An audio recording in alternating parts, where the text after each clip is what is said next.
وحدہ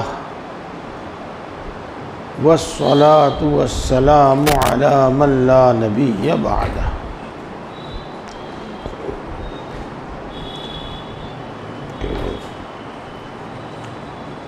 اما بعد فاعوذ باللہ من الشیطان الرجیم، بسم اللہ الرحمن الرحیم۔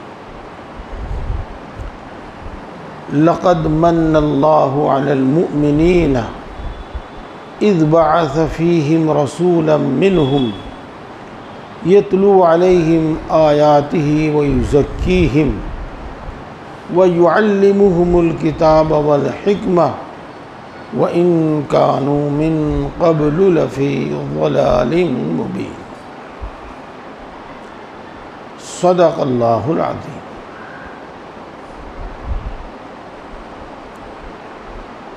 محترم بزرگوں اور دوستو، الحمدللہ ثم الحمدللہ،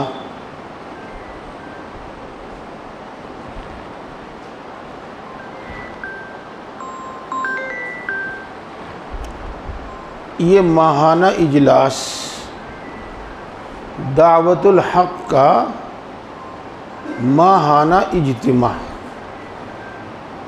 6-7 سال سے پابندی سے ہو رہا ہے۔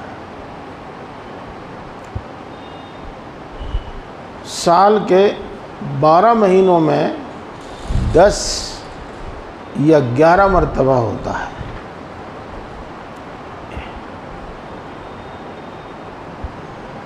دوستو، آپ دیکھ رہے ہیں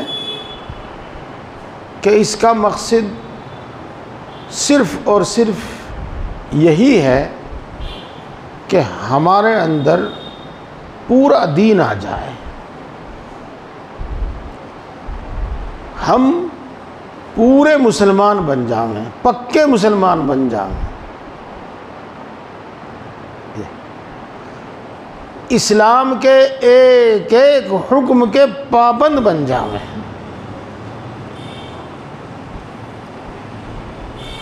مومنوں کی جو اچھی عادتیں ہوتی ہیں، اچھی صفات ہوتی ہیں، ایک ایک صفت ہمارے اندر آ جائے۔ میری پیاری مائیں بہنیں بھی سن رہی ہیں، آپ یہ نہ سمجھیں کہ ہم آپ کو بھول جاتے ہیں، نہیں، آپ کو نہیں بھولتے، اس خطاب میں آپ بھی برابر کی شریک ہیں۔ یہ بات جیسے سامنے بیٹھے ہوئے اپنے دوستوں سے کہہ رہا ہوں میں، وہ پردے کے پیچھے بیٹھی ہوئی اپنی ماں و بہنوں سے بھی یہی کہہ رہا ہوں۔ اسلام کے ایک ایک حکم کے ہم پابند ہو جائیں، اور ایمانی صفات، مومنوں والی صفات، ایک ایک صفت ہمارے اندر پیدا ہو جائے، اور نادانی اور جہالت کی وجہ سے یا نفس اور شیطان کے غلبے کی وجہ سے ہم نے جو رسمیں اپنے ہاں، غیروں کی رسمیں، غیروں کے طریقے اپنے ہاں جاری کر دیے ہیں، ہم ہر رسم کو چھوڑ کر سنت کے پابند ہو جائیں۔ یہی غرض ہے، اور کوئی دوسری غرض نہیں ہے، ہاں کی کوئی دوسری غرض نہیں ہے۔ آپ دیکھتے ہیں، جانتے ہیں جی۔ پیارے بھائی اور بہنوں،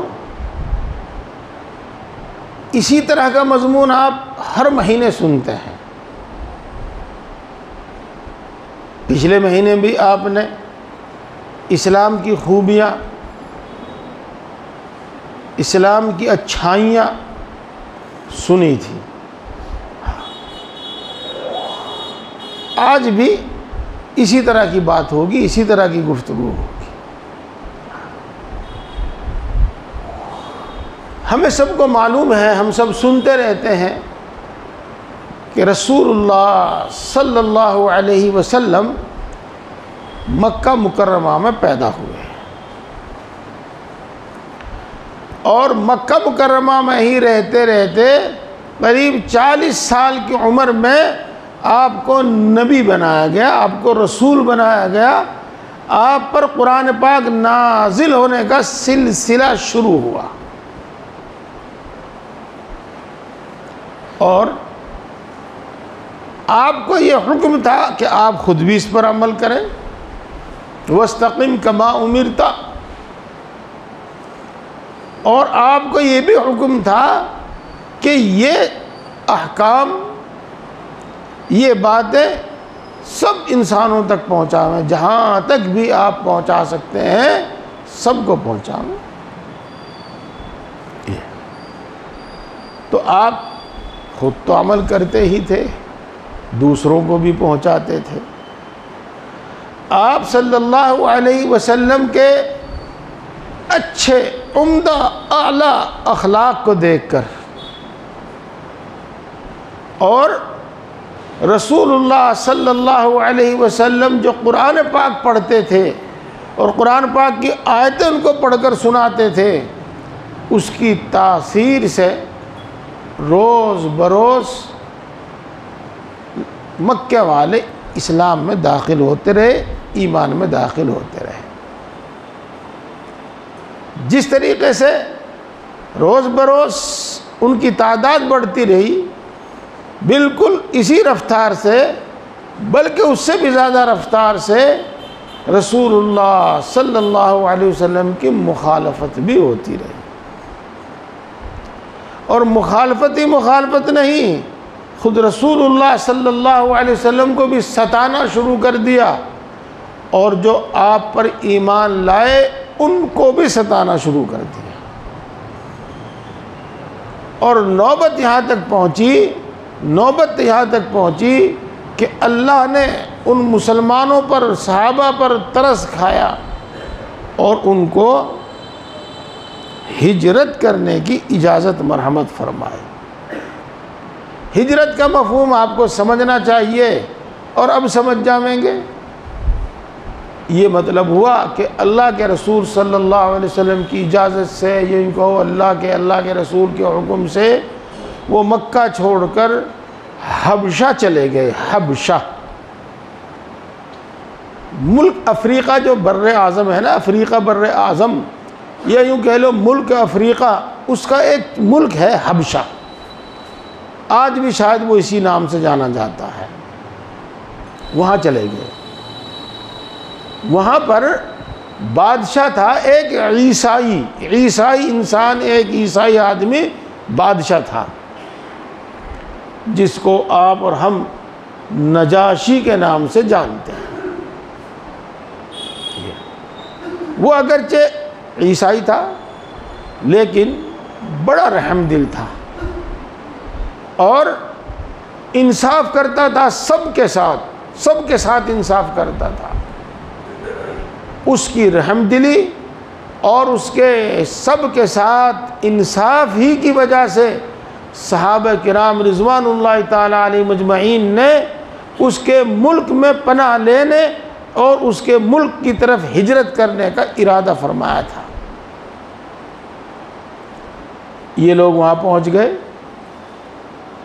اور سکون اطمینان کے ساتھ رہنے لگے، اللہ کے حکم کی پابندی کرنے لگے، اس وقت تک جو اللہ کے احکام نازل ہوئے تھے ان کی پابندی کر رہے تھے۔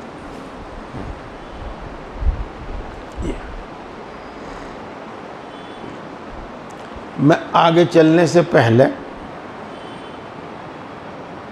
تھوڑی سی بات کیا ہے، تھوڑا سا اشارہ کرتا ہوں، اور آج میں نے ارادہ کر لیا کہ انشاءاللہ کسی دن اس پر تفصیل سے بات ہوگی، ضروری بات ہے، وقت کا تقاضا اور وقت کی ضرورت ہے، لیکن بات ابھی ذہن میں آئی میرے۔ ہمارے ملک میں حالات کیسے بھی ہوں، جن کو بیان کرنے کی ضرورت نہیں، آپ خود جانتے ہیں، لیکن نہ ایسے حالات ہیں فی الحال، اور انشاءاللہ العزیز نہ آئندہ کبھی ہوں گے کہ ہم یہاں پر اللہ کے احکام پر کھل کر عمل نہ کر سکیں۔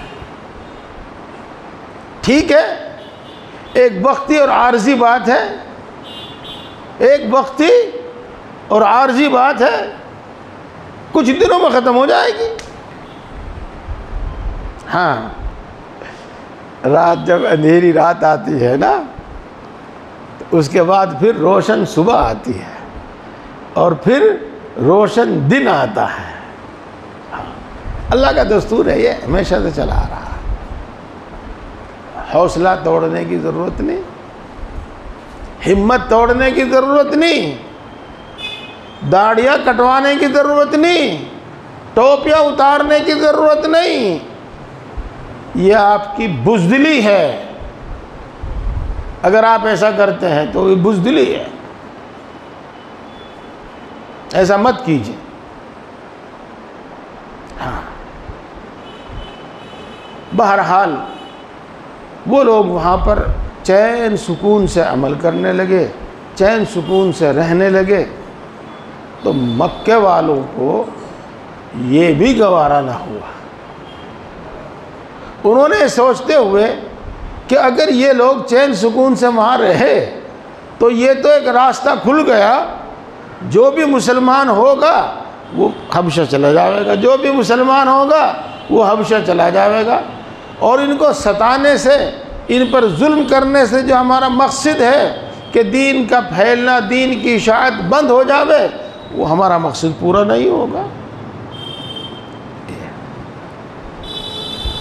تو دوستو، تاریخ میں آتا ہے، سیرت کی کتابوں میں آتا ہے کہ مکے کے لوگوں نے ایک وفد بھیجا۔ وفد سمجھتے ہو کہ نہیں؟ ڈیلیگیشن، ہاں، بولتنی میں آپ بھی نہ بولا کرو۔ ایک وفد بھیجا، بادشاہ کے واسطے بڑے بڑے قیمتی تحفے دے کر بھیجا، اور صرف بادشاہی کے واسطے نہیں بلکہ بادشاہ کے دربار میں جو لوگ تھے، درباری لوگ تھے، ان کے واسطے بھی بڑے بڑے تحفے، قیمتی تحفے دے کر بھیجا۔ اور یہ نجاشی مذہبی بادشاہ، مذہبی آدمی تھا، مذہبی انسان تھا۔ اس کے چاروں طرف پادری بھی رہا کرتے تھے، پادری یعنی عیسائی علماء بھی اس کے پاس رہا کرتے تھے، تو ان کے واسطے بھی بڑے قیمتی تحفے دے کر بھیجا۔ یہ لوگ حبشہ پہنچے اور بادشاہ سے ملنے سے پہلے وہ پادریوں سے ملے اور ان کو وہ قیمتی تحفے دیے۔ پھر ان کے سامنے اپنی بات رکھی اور ان سے یہ گزارش کی، ان سے یہ درخواست کی کہ جب ہم کل بادشاہ کے سامنے پیش ہوں اور بادشاہ کے سامنے ہم اپنا مدعا رکھیں، اپنی بات رکھیں، تو تم ہماری سفارش کرنا، تم ہماری بات کی تائید کرنا اور کہنا کہ ہاں یہ صحیح کہہ رہے ہیں، اور ان لوگوں کو جو مکے سے چل کر آئے ہیں، ان لوگوں کو ان کے حوالے کر دو۔ اسی طریقے سے دربار کے جو وزیر تھے، مشیر تھے، ان سے بھی ملے، ان کو بھی تحفے دیے اور ان سے بھی یہی گزارش کی کہ بادشاہ سے ہماری ملاقات ہو تو آپ ہماری سفارش کریں، ہماری بات کی تائید کریں۔ تائید کرنے کا مطلب بھی سمجھو گے، بھائی معاف کر دو، دیکھو مجھے کچھ بدگمانی سے ایسی ہوگی کہ اردو پڑھنا پڑھانا بالکل ہی چھوڑ دیا، ہماری بات کو پانی دینا۔ تو بادشاہ سے ملاقات کا وقت مل گیا اور یہ لوگ بادشاہ کے سامنے حاضر ہوئے، اور آداب بجا لانے کے بعد، شاہی آداب بجا لانے کے بعد انہوں نے اپنی بات بادشاہ کے سامنے رکھی۔ کیا؟ اے بادشاہ، جیسے بادشاہوں کی تعریف کی جاتی ہے، تعریف وغیرہ کرنے کے بعد کہا، اے بادشاہ، ہمارے کچھ جوشیلے اور سر پھرے نوجوان ہیں جو اپنے باپ دادا کا دین چھوڑ کر اور ہمارے شہر میں نا اتفاقی پیدا کر کے، جھگڑا اور نا اتفاقی اور اختلاف پیدا کر کے آپ کے ملک میں بھاگ آئے ہیں۔ تعبیر الگ الگ ہے، الفاظ الگ الگ ہیں، بھاگ آئے ہیں، اور ان کے بڑوں نے، ان کے باپ دادا نے، ان کے ماں باپ نے ہمیں بھیجا ہے تاکہ ہم ان کو واپس لے آئیں، ان کو لینے کے لیے، واپس لانے کے لیے ہمیں بھیجا ہے۔ ہم آپ سے گزارش کرتے ہیں کہ آپ حکم دیں کہ وہ آپ کے ملک سے نکل جائیں اور آپ ان کو گرفتار کر کے ہمارے حوالے کر دیں۔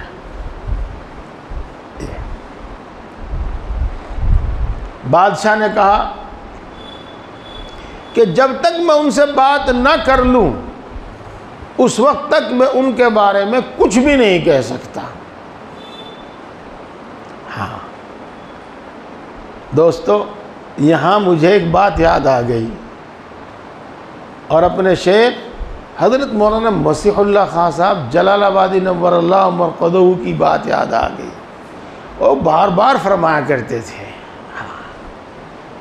اس وقت ہم سنتے تھے، کوئی زیادہ ہماری بات سمجھ میں نہیں آتی تھی، کوئی زیادہ فائدہ ہماری سمجھ میں نہیں آتا تھا، لیکن بعد میں جب زندگی میں ان چیزوں کی، ان تعلیمات کی ضرورت پیش آئی، الحمدللہ اللہ کے فضل و کرم سے وہ باتیں بھی ہمیں یاد آئی، ہم نے اس پر عمل کیا، ہمیں اس کا فائدہ بھی محسوس ہوا۔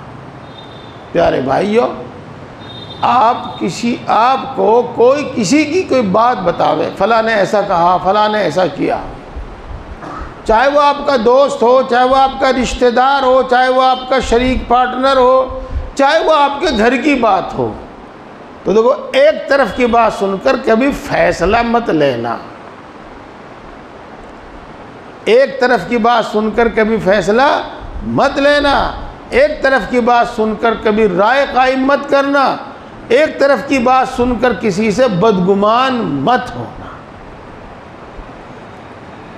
میرے شیخ بار بار یہ نصیحت فرمایا کرتے تھے۔ بہرحال اصولی بات ہے، بہت اصولی بات ہے۔ بادشاہ نے بھی یہی کہا کہ جب تک میں ان سے بات نہ کر لوں ان کے بارے میں کچھ نہیں کہہ سکتا۔ لہذا بادشاہ کی طرف سے فرمان جاری ہوا کہ ان سب لوگوں کو دربار میں حاضر کیا جائے۔ تو ان سب کو دربار میں حاضر ہونے کا حکم دیا گیا۔ انہوں نے آپس میں بات چیت کی، آپس میں گفتگو کی کہ بادشاہ سے جب ہم بات کریں گے تو ہم میں سے کون بات کرے گا؟ تو ان میں رسول اللہ صلی اللہ علیہ وسلم کے چچا زاد بھائی حضرت جعفر رضی اللہ تعالی عنہ بھی تھے۔ سب کے مشورے سے بات طے پائی کہ جعفر بات کریں گے۔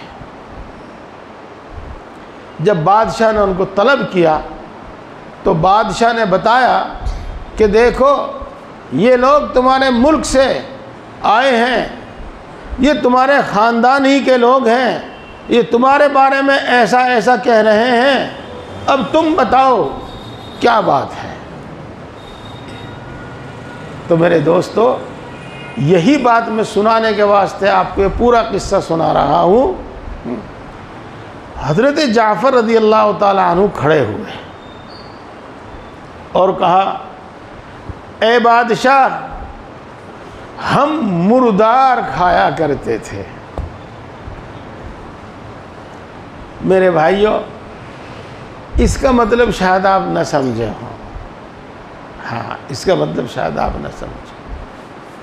آج سے کچھ پہلے جب کثرت سے ہم جانور پالا کرتے تھے تو آپ دیکھتے ہوں گے کہ گاؤں کے ادھر ادھر کوئی بھینس مری ہوئی پڑی، کوئی کٹڑا مرا ہوا پڑا، کوئی بیل مرا ہوا پڑا،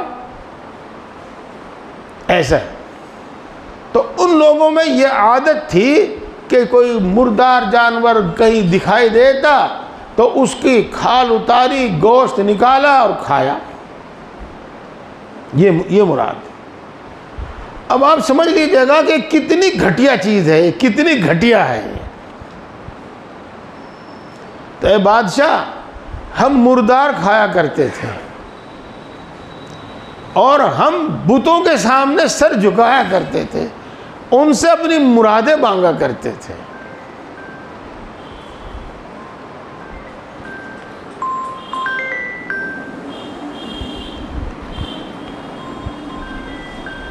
ہم ان سے اپنی مرادیں مانگا کرتے تھے۔ اے بادشاہ، ہم میں سے ہر طاقتور کمزور پر ظلم کیا کرتا تھا؟ طاقتور کمزور پر ظلم کیا کرتا تھا؟ جس کو ہم کہتے ہیں کہ جس کی لاٹھی اسی کی بھینس۔ یہاں تک کہ تاریخ میں لکھا ہوا ہے کہ مثال کے طور پر آپ کے نکڑ کے علاقے میں کوئی شخص اپنا ریوڑ لے کر چلا آیا اور ریوڑ چلا رہا ہے وہ اپنا یہاں پر، تو یہاں کے نوجوان اکٹھے ہوں گے کہ وہ فلاں علاقے کا ایک گڈریا اپنا ریوڑ لے کر آیا، چلو لوٹ کے لاویں گے۔ تو وہ یہاں سے چلتے اور اس ریوڑ کو لوٹ لیتے، موقع لگتا اسے چرواہے کو بھی قتل کر دیتے۔ تو یہ بڑے بڑے خاندان چھوٹے خاندانوں پر حملہ کرتے، ان کی سب جائیداد اور جو بھی کچھ ان کا مال ہوا کرتا تھا لوٹ لیا کرتے تھے۔ کتابوں میں لکھا ہوا ہے یہ سب۔ تو ہمارا طاقتور آدمی ہمارے کمزور پر ظلم کیا کرتا تھا؟ ہم اپنی بچیوں کو پیدا ہوتے ہی زندہ دفن کر دیا کرتے تھے۔ وَإِذَا الْمَوْءُودَةُ سُئِلَتْ بِأَيِّ ذَنبٍ قُتِلَتْ، اس میں بات بیان کی گئی ہے۔ اے بادشاہ، ہمارے یہاں چوری اور زناکاری اور باعزت آدمی کو بے آبرو کرنا ایک عام بات تھی۔ اے بادشاہ، ہم آپس میں جھگڑتے رہتے تھے اور ہم آپس میں قطع تعلق کرتے تھے، رحم کے رشتوں کو توڑتے تھے۔ یہ باتیں اور کچھ کم زیادہ باتیں اسی طرح کی حضرت جعفر رضی اللہ تعالی عنہ نے سنائی۔ پھر فرمایا کہ اللہ تبارک و تعالیٰ نے ہم پر احسان فرمایا اور ہم میں ہی سے ایک شخص کو اپنا رسول، اپنا قاصد، اپنا پیغمبر بنا کر بھیجا۔ اس نے ہمیں تعلیم دی، اس نے ہمیں سکھایا کہ ہم صرف اور صرف ایک اللہ کی عبادت کریں، اس کے سامنے سر جھکاویں اور کسی کے سامنے سر نہ جھکاویں اور کسی کی عبادت نہ کریں۔ اس نے ہمیں حکم دیا کہ ہم صلہ رحمی کریں، یعنی خون کے رشتوں کو جوڑ کر رکھیں اور ان سے قطع تعلق نہ کریں، اور اپنے سے جو کچھ مدد ہو سکتی ہے ان کی مدد کریں۔ اس نے ہمیں سچ بولنے کا حکم دیا، اس نے ہمیں انصاف کرنے کا حکم دیا، اس نے ہمیں حلال کھانے کا حکم دیا، اور اس نے ہمیں پاک دامن رہنے کا حکم دیا۔ اس نے ہمیں رحم یعنی کمزوروں پر رحم کرنے کا حکم دیا۔ اس نے ہمیں ایک اللہ کی عبادت کرنے اور نماز پڑھنے کا حکم دیا۔ اور جب ہم ان کاموں میں لگ گئے اور قوم کے اندر جو برائیاں موجود تھی ہم نے وہ چھوڑ دی، تو یہ لوگ ہمارے دشمن ہو گئے۔ محض اس وجہ سے یہ ہمارے دشمن ہو گئے کہ ہم نے ان کی جو برائیاں تھیں، ان کے جو برے طور و طریق تھے وہ چھوڑ دیے۔ ہم نے ان پر کسی پر کوئی ظلم نہیں کیا، کوئی زیادتی نہیں کی، کوئی بے رحمی نہیں کی، کوئی ناانصافی نہیں کی، لیکن صرف اس وجہ سے ہمارے دشمن ہو گئے۔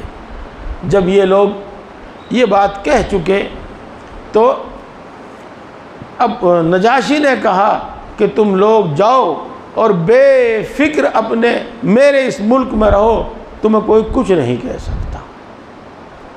میں پہلے تھوڑا سا واقعہ اس میں کا اور ہے، وہ بیان کر دوں، وہ بھی بہت ضروری ہے، بہت فائدہ مند ہے، پھر بات آگے چلے گی۔ قریش مکہ اپنا سب منہ لے کر دربار سے واپس آ گئے، جہاں وہ ٹھہرے ہوئے تھے۔ اپنی ناکامی کے آپس میں وہ چرچا تذکرہ کرنے لگے۔ تو ان میں سے ایک شخص نے کہا، یہ بھی بات دھیان سے سننے کی ہے، ان میں سے ایک شخص نے کہا کہ کل کو پھر میں بادشاہ کے دربار میں جاؤں گا، کل کو پھر ہم بادشاہ کے دربار میں جائیں گے، اور میں کل بادشاہ کے سامنے ایسی بات کہوں گا کہ وہ ضرور بھی ضرور ان کو اپنے ملک سے نکال دے گا، اور وہ ضرور بھی ضرور ان کو ہمارے حوالے کر دے گا۔ چنانچہ بادشاہ سے حاضری کی اجازت لے کر اگلے دن پھر یہ دربار میں پہنچے، اور انہوں نے کہا، اے بادشاہ، ہم سب اس بات کو مانتے ہیں کہ عیسیٰ اللہ کے بیٹے ہیں،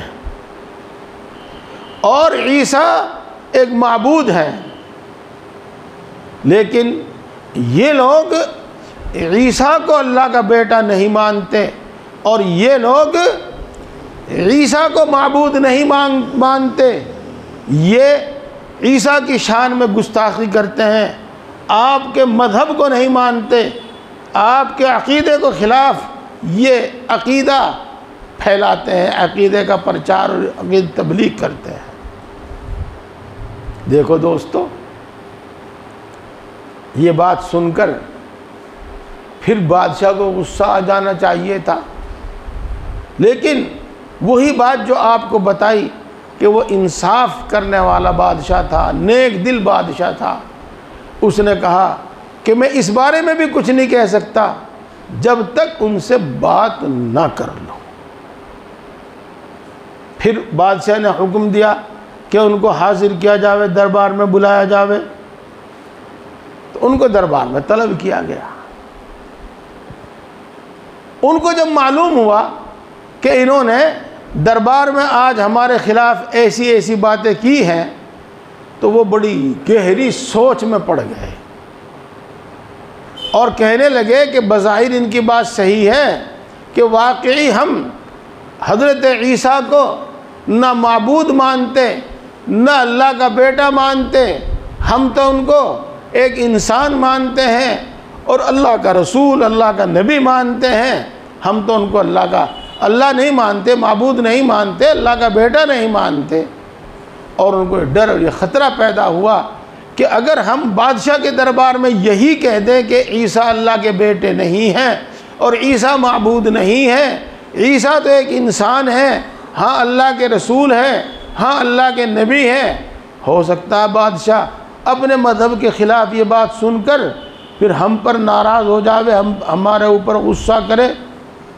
یہ اور اس کے ساتھ ساتھ یہ بھی خیال آیا کہ اگر ہم یہ کہہ دیں کہ ہاں عیسیٰ اللہ کے بیٹے ہیں اور عیسیٰ بھی معبود ہیں، تو یہ ہمارے عقیدے کے خلاف ہے، ہمارے مذہب کے خلاف ہے، ہمارے نبی کی تعلیم کے خلاف ہے۔ اب کریں تو کیا کریں؟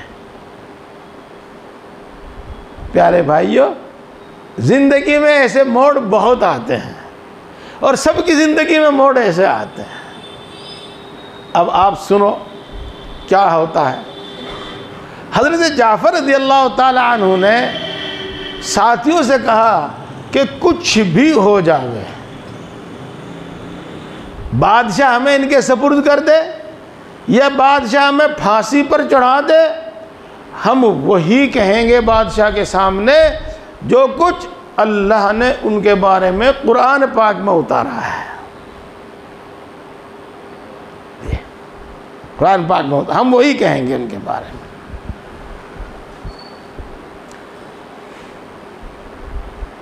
میرے پیارے بھائیوں، دنیا کی ذرا سی راحت کے واسطے اپنے دین کے احکام مت چھوڑو، بری بات ہے۔ دنیا کے ذرا سے نفع کے واسطے تم غیروں کی تہذیب اور غیروں کے طور طریقے اختیار مت کرو۔ دنیا کے ذرا سے فائدے کے واسطے یا ذرا سی تکلیف کے بچنے کے واسطے تم اپنی شناخت اور اپنی پہچان نہ چھپاؤ۔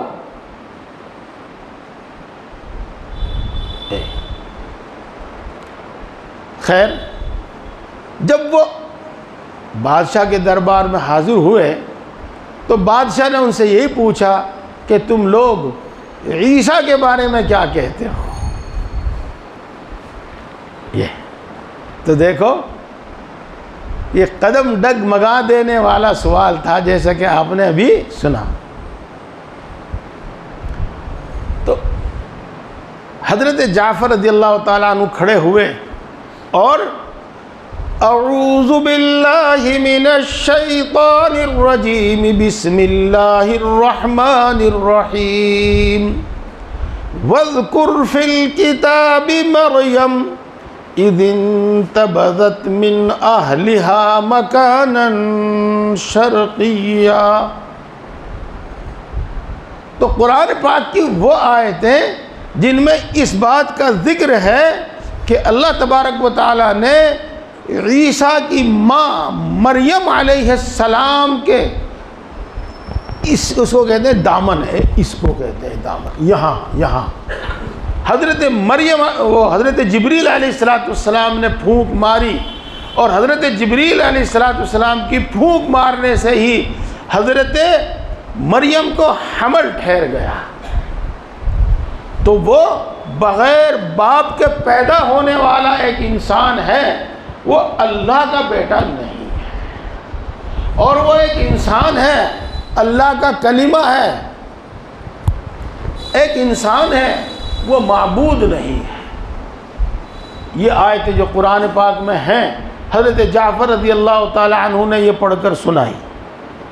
جب حضرت جعفر رضی اللہ تعالی عنہ قرآن پاک کی یہ آیتیں پڑھ رہے تھے تو نجاشی کے آنکھوں سے ٹپ ٹپ آنسو برس رہے تھے، اور جب حضرت جعفر رضی اللہ تعالی عنہ خاموش ہوئے اور بیٹھے تو نجاشی نے آس پاس سے کوئی ایک تنکا اٹھایا اور یوں کہا کہ دیکھو، جو کچھ اس شخص نے کہا ہے، یعنی حضرت جعفر طیار نے کہا ہے، وہی سچ ہے، اور اس سے زیادہ اس تنکے کے برابر بھی اور کچھ نہیں ہے۔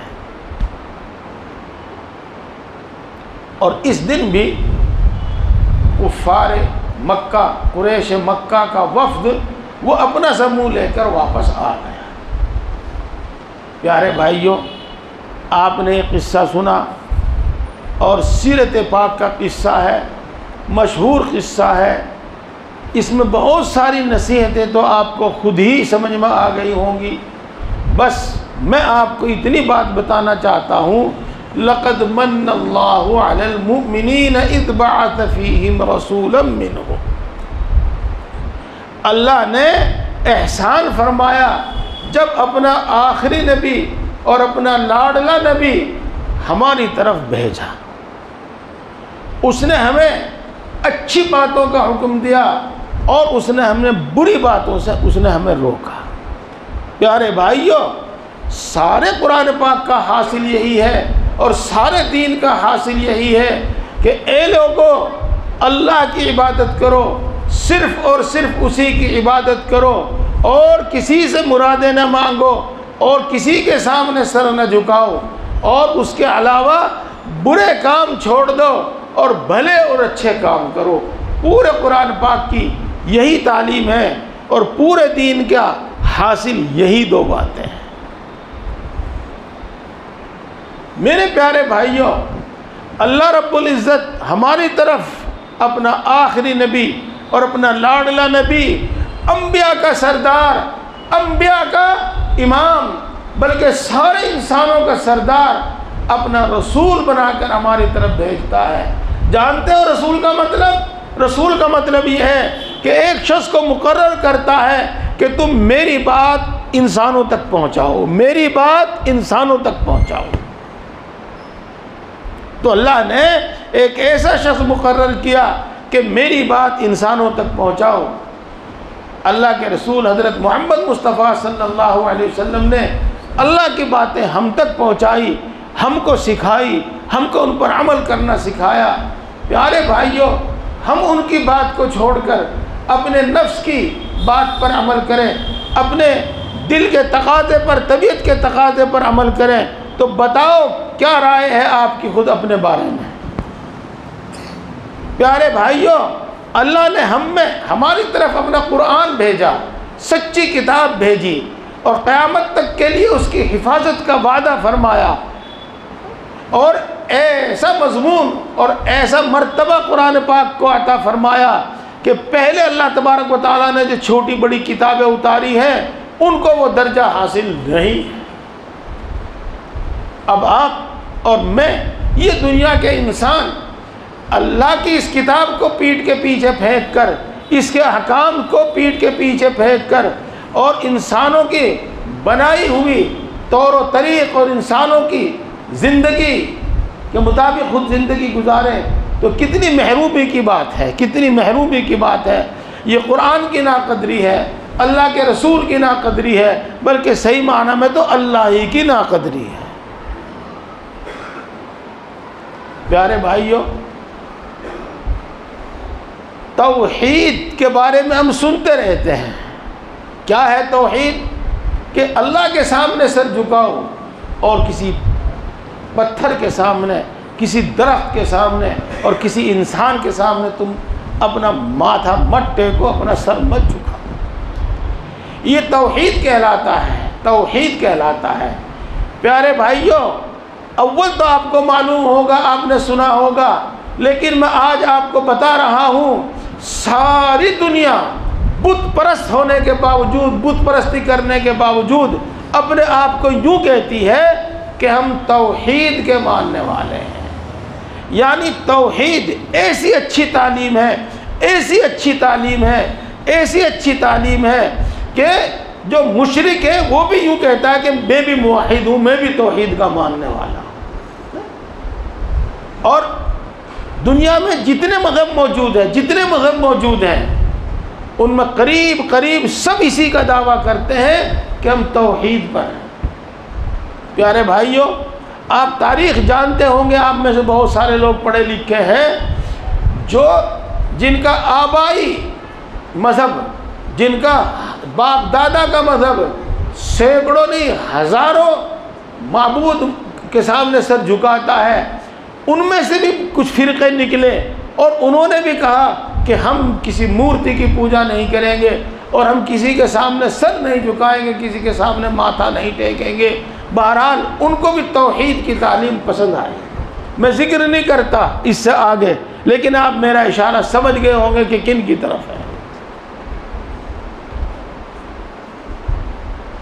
جی، اتنی شاندار تعلیم، اتنی شاندار تعلیم، اتنی اچھی تعلیم۔ پیارے بھائیوں، توحید کی تعلیم کے ساتھ اور توحید کے اقرار کے ساتھ جو ہماری پہچان ہے اور ہماری شناخت ہے، اور دوسرے ہماری اس خوبی کو تسلیم کرتے ہیں، دوسرے ہماری اس خوبی کو تسلیم کرتے ہیں، یہ تو پتہ نہیں کہ واقعہ سچا ہے یا من گھڑت ہے۔ گھڑ بھی لیتے ہیں لوگ کس سے؟ ہاں، دو آدمی دریا میں جا رہے تھے، تیر رہے تھے، اب وہ ایسی جگہ پھنس گئے جس کو کہتے ہیں گرموڑ یا کیا کہے، بہرحال ان کو ڈوبنے کا خطرہ لاحق ہو گیا۔ ان میں سے جو مسلمان تھا وہ تو نکل کے باہر پار ہو گیا، کنارے پر چلا گیا، اور جو غیر مسلم تھا وہ ڈوب گیا۔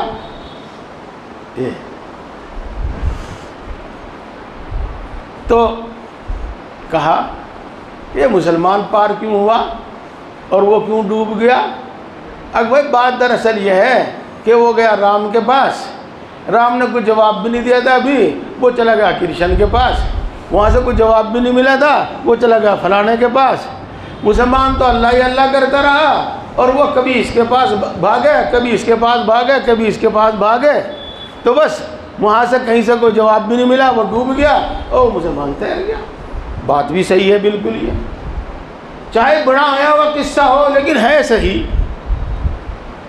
ہے صحیح، چونکہ ہم دیکھ رہے ہیں جب آدمی کسی مشکل میں پھنستا ہے، ہم میں سے بھی آج کل ایسے لوگ موجود ہو گئے ہیں، اب کلیئر چلا جا تو ہی کام بڑھ جائے گا، اور وہ جاوے 2-4 مرتبہ کلیئر، وہاں کام بڑھتا نہیں، اب تو اجمیر چلا جا، اب وہ اجمیر چلا جا، بس یوں دھکے کھاتا پھر ہو جا، انگے تا ہوں گا،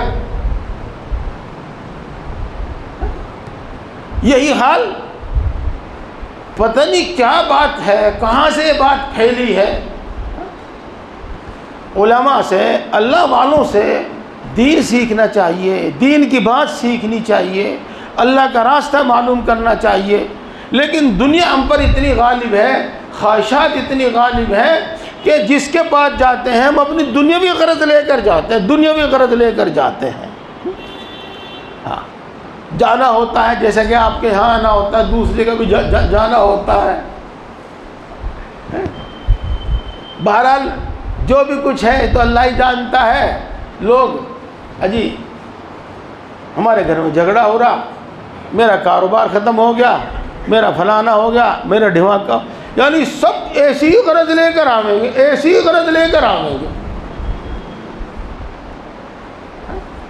تو زندہ علماء کے پاس، زندہ بزرگوں کے پاس بھی آج اس کے پاس جا رہے، یہاں کا تو مجھے پتہ نہیں ہے، مجھے اپنے علاقے کا پتہ ہے، کار بھر کے آج ادھر جا رہے، انہیں یہ معلوم نہیں ہے کہ یہ مشکلات دور کون کرے گا، یہ پریشانیاں کون دور کرے گا، رزق کس کے ہاتھ میں ہے، شفا کس کے ہاتھ میں ہے، پریشانیوں کو دور کرنا کس کے ہاتھ میں ہے، کون ہماری مراد پوری کر سکتا ہے، کون ہماری فریاد سن سکتا ہے، یہ پتہ ہی نہیں ہے۔ تو دوستوں میں عرض یہ کر رہا تھا کہ توحید اتنا شاندار سبق ہے اور اتنی شاندار تعلیم ہے کہ اس ملک، اس دنیا میں جو مشرک مذہب ہیں، شرک والے مذہب ہیں، وہ بھی اس کی تعریف کو اور اس کی خوبی کو تسلیم کرتے ہیں، اس کی تعریف کرتے ہیں، اس کی خوبی کو تسلیم کرتے ہیں، اور وہ مشرک ہونے کے باوجود اپنے آپ کو موحد کہتے ہیں۔ میرے بزرگوں اور دوستوں، اسلام کی جتنی بھی عبادتیں ہیں، عبادتوں کا میں ذکر کر رہا ہوں، ان عبادتوں میں جب آپ غور کریں گے، ہم تو صرف اس بات کو دیکھتے ہیں کہ یہ اللہ کا حکم ہے اور اللہ اس سے راضی ہوتا ہے، ہم تو اللہ کا حکم مان کر اللہ کو راضی کرنے کے واسطے نماز پڑھتے ہیں، اللہ کا حکم مان کر اللہ کو راضی کرنے کے واسطے روزہ رکھتے ہیں، اللہ کا حکم مان کر اللہ کو راضی کرنے کے واسطے زکوٰۃ ادا کرتے ہیں، اللہ کا حکم مان کر اللہ کو راضی کرنے کے واسطے ہم حج کرتے ہیں، لیکن غیر لوگ ان کے دنیاوی فائدے تلاش کرتے ہیں، اور کسی نہ کسی درجے میں اور کسی نہ کسی طریقے سے وہ پھر ان کی نقل کرتے ہیں، اس لیے میں آپ کو یہ سب باتیں بیان کرنے کے بعد پھر آپ کو بتا دوں کہ اتنی شاندار تعلیم ہے، وہ توحید کی تعلیم ہو یا وہ عبادت کی تعلیم ہو کہ ساری دنیا اس کو تسلیم کرتی ہے اور کسی نہ کسی درجے میں اس کی نقل کرتی ہے، اور خاص طور سے ہمارے رہن سہن کے جو آداب ہیں، رہن سہن کے جو طور طریق ہیں۔ آج ایک بیٹے کو یہ پتہ نہیں ہے کہ اگر میں ماں باپ کا کہنا مانوں اور ماں باپ کی خدمت کروں تو یہ خود میری زندگی کے لیے کتنا اچھا ہے، اسے معلوم نہیں ہے۔ ان سے پوچھو جن میں ماں باپ میں، اس میں اولاد میں اور ماں باپ میں بالکل اس طرح کا تعلق ہے جس طریقے سے جانوروں میں اولاد کا اور ماں کا تعلق ہے۔ اب تو مرغی پالنی چھوڑ دی، بچے نکلوانے چھوڑ دیے، لیکن کچھ تو یاد ہوگا جب مرغی کے بچے بڑے بڑے سے ہو جاوے نا تو مرغی خود ہی ٹھونگ مار مار کے انہیں بھگانا شروع کر دے اپنے پاس سے. یہی حال ان کا ہے, یہی حال ان کا ہے. ٹھیک ہے بچہ بالغ ہو گیا, لیکن بالغ ہونے کے بعد بھی اس کو سہارے کی ضرورت ہے. بالغ ہونے کے بعد بھی اس کو ماں باپ کی شفقت کی ضرورت ہے, ماں باپ کی شفقت کی ضرورت ہے, ماں باپ کے سہارے کی ضرورت ہے. آپ دیکھو اولاد کے لیے اور ماں باپ کے لیے اللہ تبارک و تعالیٰ نے قرآن پاک میں کیا احکام نازل فرمائے ہیں, کیا آداب بیان فرمائے ہیں. میں آج اس کو نہیں بیان کرتا, پہلے آپ کے سامنے بیان کر رکھا ہے, پھر بیان کروں گا نہیں تو میری بات رہ جائے گی. اس لیے میرے بزرگوں اور دوستوں, اللہ ارشاد فرماتے ہیں قرآن پاک میں لقد من اللہ علی المؤمنین, اللہ نے احسان فرمایا ایمان والوں. جب اللہ تبارک و تعالیٰ نے ایک نبی بھیجا, اس کو ایک کتاب عطا فرمائی اور اس کے ذمے کچھ کام لگائے. کیا کام لگائے؟ یتلو علیہم آیاتہ ویزکیہم, اللہ کے احکام اور اللہ کی آیتیں وہ ان کو پڑھ کر سناتا ہے اور ان کو وہ برائیوں سے پاک کرتا ہے. وہ ان کو برائیوں سے پاک کرتا ہے, اچھی اور پاکیزہ تعلیم دیتا ہے, اچھے کاموں کا حکم دیتا ہے, برائیوں سے روکتا ہے. یہی مطلب ہے وہ یزکیہم. پیارے بھائیوں, ایک بات تو ابھی سنی آپ نے کہ ہم مردار کھاتے تھے, حرام کھاتے تھے, مردار کھاتے تھے. اس سلسلے میں اللہ تبارک و تعالیٰ نے ہمیں یہ حکم دیا ہے اپنے قرآن پاک میں کہ جو جانور اللہ کے نام پر ذبح کیا جاوے اور اسی کو کھاؤ, اور جو اللہ کے نام پر ذبح نہ کیا جاوے یا کسی اور کے نام پر ذبح کیا جاوے اس کو مت کھاؤ, اس کو مت کھاؤ.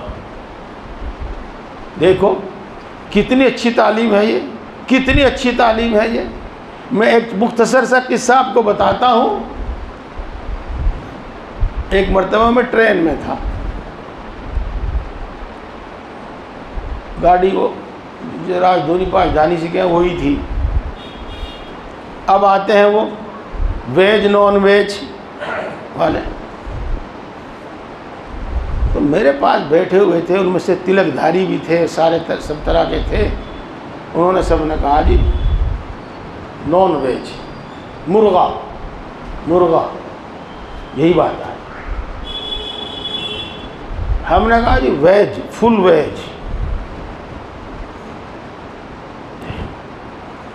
چلو جی وہ تو لکھ کے چلا گیا. اس کے بعد ایک شخص ان میں سے کہنے لگا جو میرے پاس بیٹھا ہوا تھا کہ آپ تو ہفتے کے 7 دن گوشت کھانے والے ہیں, آج کیوں نہیں کھا رہے ہو آپ جبکہ فری میں مل رہا؟ کوئی مذہبی بات ہے یا کوئی ڈاکٹری بات ہے؟ اللہ نے وقت پر بالکل صحیح رہنمائی فرمائی, بالکل صحیح رہنمائی فرمائی, ہمت بھی دیا, حوصلہ بھی دیا, دل میں صحیح بات بھی ڈالی. میں نے کہا جی بھائی مذہبی بات بھی ہے اور ڈاکٹری بات بھی ہے. کیا؟ یہ سن کر اس کے کان کھڑے ہو گئے. کیا؟ کیونکہ دیکھو بھائی صاحب, آپ جانتے ہیں ہم جھٹکے کا نہیں کھاتے, ہم حلال کھاتے ہیں. اور حلال وہ ہوتا ہے جو اللہ کے نام پر ذبح کیا جاوے, اللہ کے نام پر اس کی گردن آدھی کاٹی جاوے, پوری نہ کاٹی جاوے. ہم وہ کھاتے ہیں, وہ جھٹکے والا نہیں کھاتے ہیں. اور دیکھ بھائی دیکھ, سب جانتے ہیں کہ جاندار کے اندر روح اللہ ہی ڈال سکتا ہے, اللہ ہی ڈالتا ہے اور کوئی نہیں ڈال سکتا. تو جس نے اس جانور کے اندر روح ڈالی ہے اسی کے نام پر اس کی روح نکالی جا سکتی ہے تو یہ پاک ہے, اور اگر کسی اور کے نام پر اس کی روح نکالی جاوے تو پھر یہ پاک نہیں ہے. میرے بھائیوں دیکھو بات بالکل صحیح ہے, بالکل صحیح بات ہے. جی ہاں, اسی واسطے اللہ تبارک و تعالیٰ نے قرآن پاک میں ارشاد فرمایا کلو مما ذکر اسم اللہ علیہ، جس پر اللہ کا نام لیا گیا ہو وہ کھاؤ، اور جس پر اللہ کا نام نہیں لیا گیا وہ مت کھاؤ۔ اسی سے میں نے بات سمجھی تھی اور اسی سے میں نے یہ بات کہی۔ دیکھو پیارے بھائیوں، کتنی صحیح بات ہے اور کتنی اچھی بات ہے کہ جانور کو جس نے پیدا کیا اور جانور کے اندر جس نے روح ڈالی، اسی کے حکم سے اور اسی کے نام پر اس کو ذبح کیا جا سکتا ہے، اس کی روح نکالی جا سکتی ہے، اور دوسرے کے کسی کی وجہ سے نہیں نکالی جا سکتی۔ اس کے بعد اور میں نے کہا بھائی ڈاکٹری لائن سے اس میں یہ بات ہے کہ دیکھو، اگر کوئی بھی جانور خود مرتا ہے، یعنی اس کو کاٹا نہیں جاتا، خود مر جاتا ہے، تو اس کے جسم میں جو گردش کرنے والا خون ہے وہ جہاں ہوتا ہے وہیں کا وہیں رک جاتا ہے، وہیں کا وہیں ٹھہر جاتا ہے، رک جاتا ہے۔ آپ نے بھی دیکھا ہوگا، اگر آپ مرے ہوئے بکرے کو، مری ہوئی مرغی کو، مرے ہوئے مرغے کو ذبح کریں تو اس میں تو خون خار نہیں نکلتا، تو سارا خون جس گوشت کے اندر جم جاتا ہے، گوشت کے اندر ہو جاتا ہے۔ مگر دیکھو وہ گردش کرنے والا خون جس کے اندر سب کچھ بیماری اور گندگی ہوتی ہے، جو ذبح کرنے کے وقت نکل جاتا ہے، پورا نکل جاتا ہے، وہ جھٹکا جب ہوتا ہے تو اچانک جب اس پر چوٹ پڑتی ہے تو بھی وہیں کا وہیں وہ رک جاتا ہے، اور اگر وہ خود بخود مرتا ہے تو بھی وہ سب کا سب خون وہیں رک جاتا ہے۔ اس لیے اس میں بیماریاں ہوتی ہیں، بیماریاں، اور جب اس کو ذبح کیا جاتا ہے اور آہستہ آہستہ اس کی گردن کاٹی جاتی ہے اور آہستہ آہستہ اس کی روح نکلتی ہے اور آہستہ آہستہ اس کے پورے جسم کا گندا خون نکل جاتا ہے، پھر وہ پاک اور صاف ہوتا ہے۔ اسی زمانے میں انہی دنوں کی بات ہے کہ وہ برڈ فلو چلا ہوا تھا، اس کا تذکرہ بہت ہو رہا تھا۔ اس پہ ایک خبر آئی تھی کہ جس طریقے سے مسلمان مرغا کھاتے ہیں، گوشت کھاتے ہیں، اگر اس طریقے پر کھایا جاوے تو برڈ فلو کا نقصان نہیں ہوگا۔ یہ بات میں نے اس کے سامنے رکھ دی تو وہ خاموش ہو گیا۔ اس لیے میرے بھائیوں، میں عرض کرتا ہوں، کوئی سی بھی بات ہو، کوئی سی بھی تعلیم ہو، اتنی اچھی تعلیم ہے، اتنی اچھی تعلیم ہے کہ اس سے اچھی تعلیم ہو نہیں سکتی، اس سے اچھی تعلیم ہو نہیں سکتی۔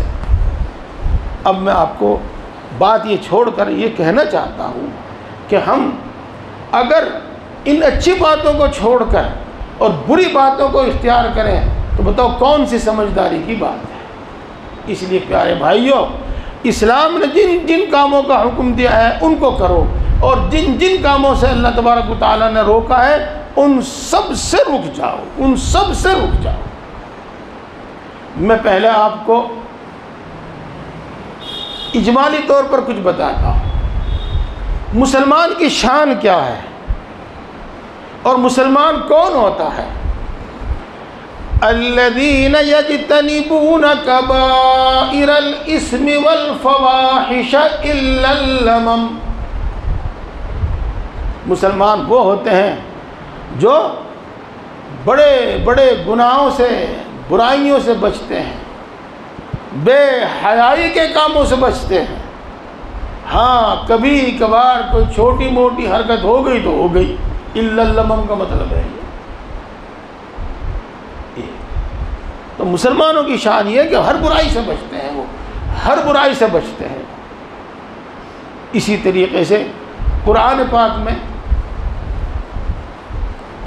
وَالَّذِينَ يَجْتَنِبُونَ كَبَائِرَ الْإِثْمِ وَإِذَا مَا غَضِبُوا هُمْ يَغْفِرُونَ، یہاں بھی اللہ تبارک و تعالیٰ نے یہی ارشاد فرمایا کہ بڑے بڑے گناہوں سے بچتے ہیں، بڑی بڑی برائیوں سے بچتے ہیں، بے حیائی کے کاموں سے بچتے ہیں، اور جب ان کو غصہ آتا ہے تو وہ معاف کر دیتے ہیں، درگزر کر دیتے ہیں، رحم دلی کا ثبوت دیتے ہیں۔ پیارے بھائیوں، ان میں سے ایک بات، ان برائیوں میں سے ایک برائی جو ہمارے اندر پھیلتی جا رہی ہے، اور بڑی کثرت سے پھیلتی جا رہی ہے، بڑی کثرت سے، بڑی تیزی سے پھیلتی جا رہی ہے۔ اور وہ کیا ہے؟ وہ ہے بے حیائی، وہ ہے بے حیائی، جس سے اللہ تبارک و تعالیٰ قرآن پاک میں جگہ جگہ منع فرماتا ہے، جگہ جگہ منع فرماتا ہے۔ یہ بے حیائی کیا ہے؟ جس کو ہم کہہ سکتے ہیں زناکاری، جس کو کہہ سکتے ہیں بدکاری۔ میرے بھائیوں، زنا کی بہت ساری صورتیں ہیں۔ زنا کی صورتوں میں سے ایک صورت یہ بھی ہے کہ آدمی طلاق دے دے اور پھر اس کو اپنے پاس رکھے، پھر اس سے اسی طرح بچے پیدا کراتا رہے۔ یہ زناکاری اور بدکاری کی ایک صورت یہ بھی ہے۔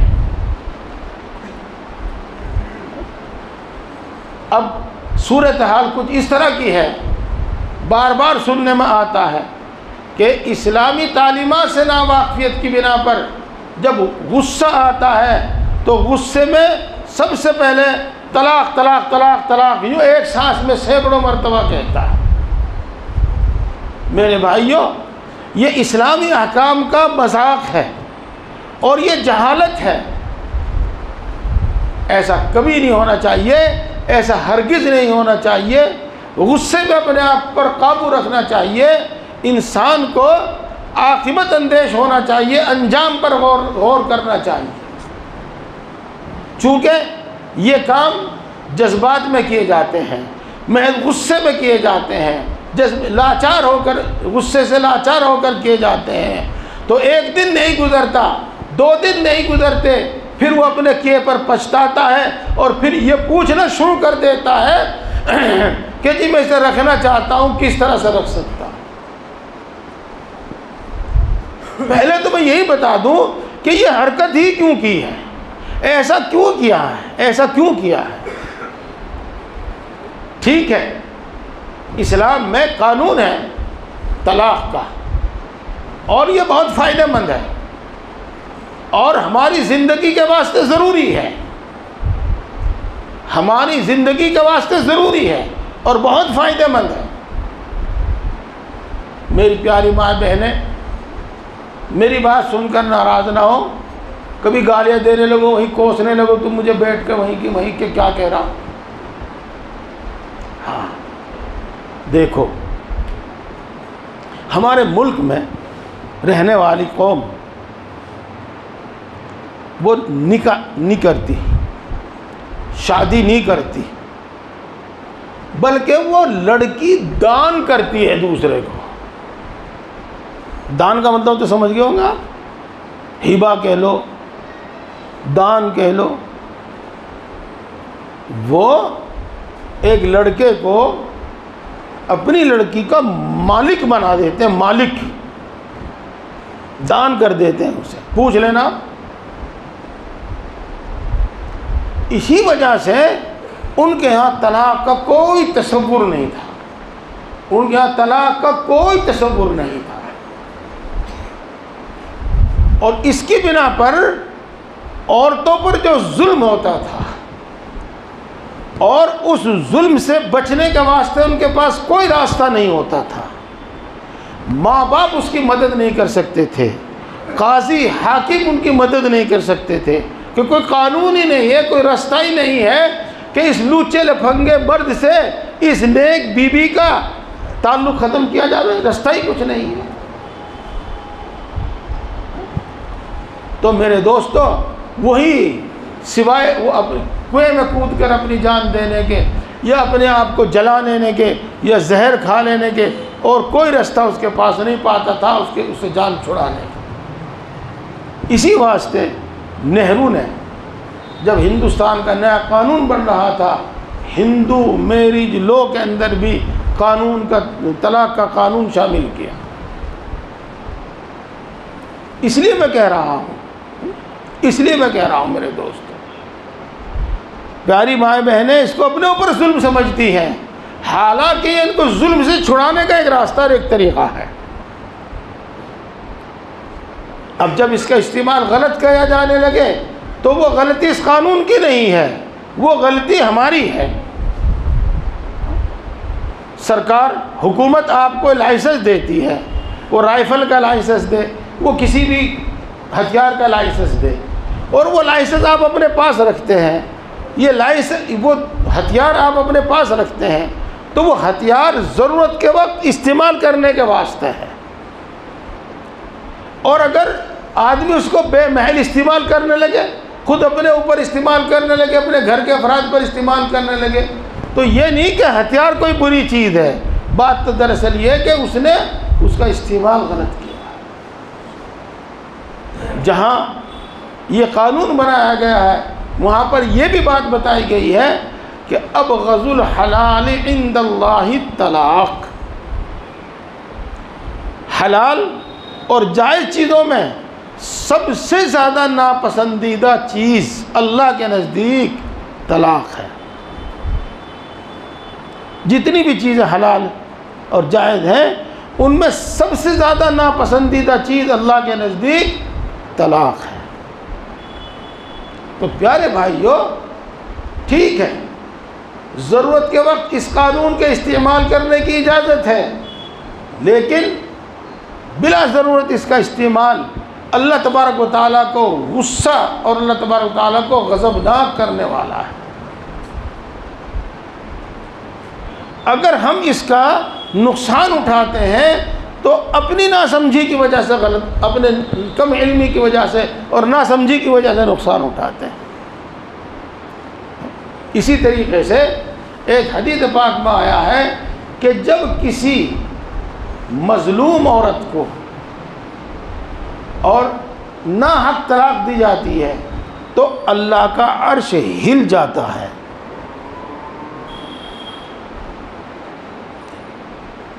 تو محض جذبات میں آ کر، محض غصے میں یہ لفظ استعمال نہیں کرنا چاہیے، ہرگز نہیں استعمال کرنا چاہیے، بلکہ ایک مومن کو، بلکہ ایک انسان کو تو دور اندیش ہونا چاہیے، انجام اور نتیجے پر نظر رکھنی چاہیے کہ اس کا انجام اور نتیجہ کیا ہوگا۔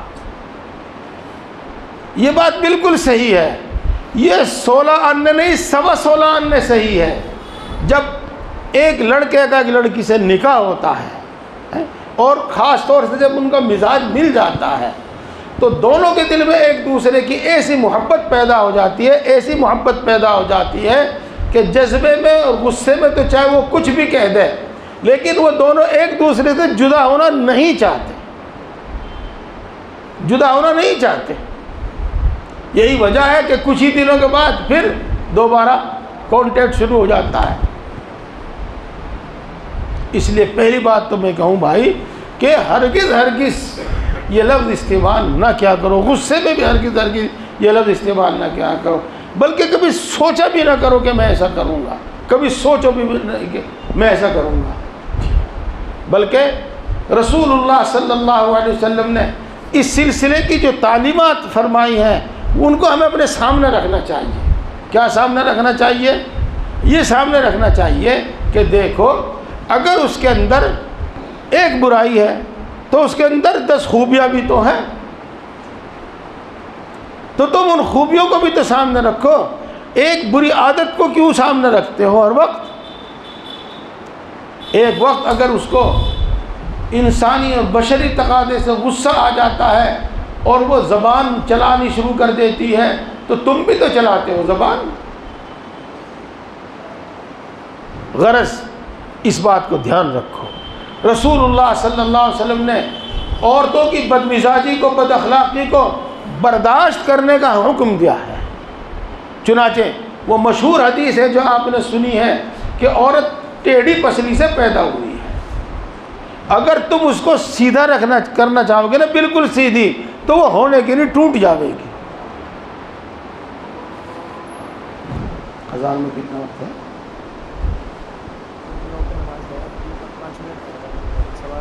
اوہو ٹائم زیادہ ہو۔ تو پیارے بھائیو یہ اچھا ایک بات تو یہ سمجھ لو، دوسری بات پیارے بھائیو یہ سمجھ لیجیے گا کہ سن رہے نا بھائی آپ بات، ایک طلاق بھی وہی کام کرتی ہے اور 3 بھی وہی کام کرتی ہے. اور ایک طلاق کے استعمال کرنے میں 1 مرتبہ کہنے میں کوئی خطرہ نہیں ہے اور 3 مرتبہ کہنے کا کوئی حل اور کوئی علاج نہیں ہے. 1 مرتبہ کہنے میں کوئی خطرہ نہیں ہے اور 3 مرتبہ کہنے کا کوئی حل نہیں ہے. کیسے؟ دیکھو، اگر 1 مرتبہ کہا طلاق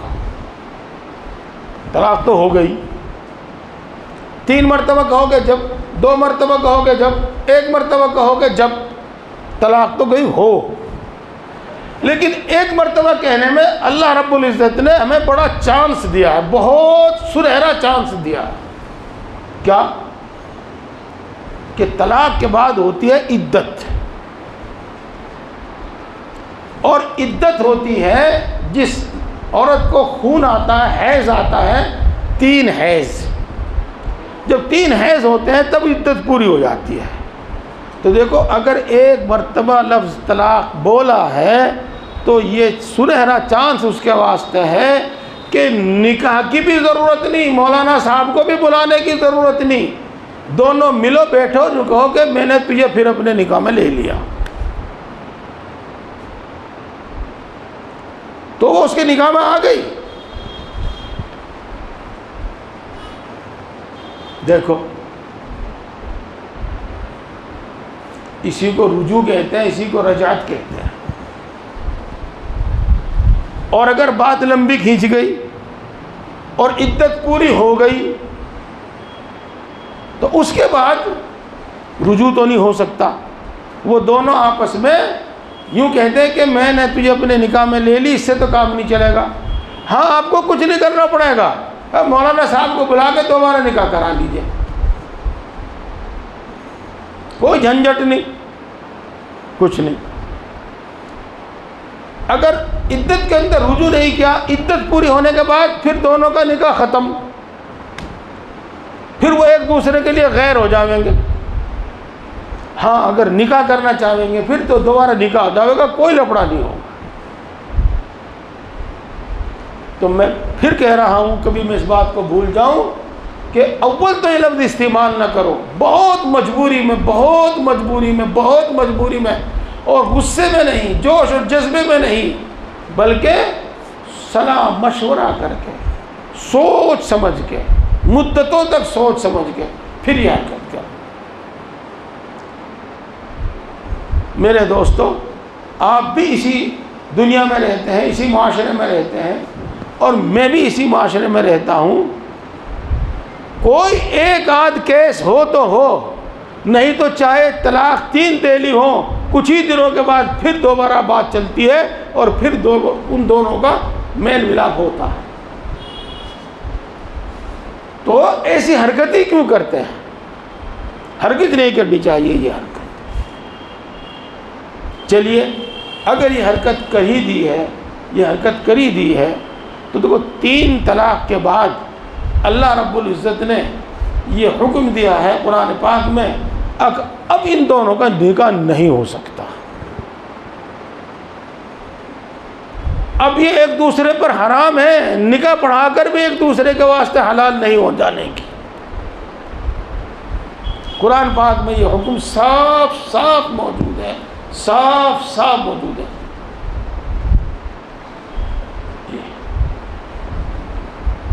پھر اس کے لیے وہی صورت ہے جس کو حلالہ کہتے ہیں.